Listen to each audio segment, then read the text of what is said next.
Hi folks, I'm Katie and I'm going to be demonstrating the back stitch today. This is a very basic stitch that is done exactly the way the name says. So from the back of your piece, you bring your needle up and then you stitch backwards. I'm going to stitch larger than you normally would. I would suggest keeping these stitches about 1/4 of an inch, though you're able to make them any size. And then to join them, you stitch forward the same length. So this is about 3/8 of an inch, 1/2 an inch here.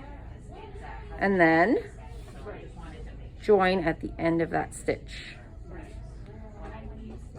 So again, you would come up at point B, I guess, and then go back to point A.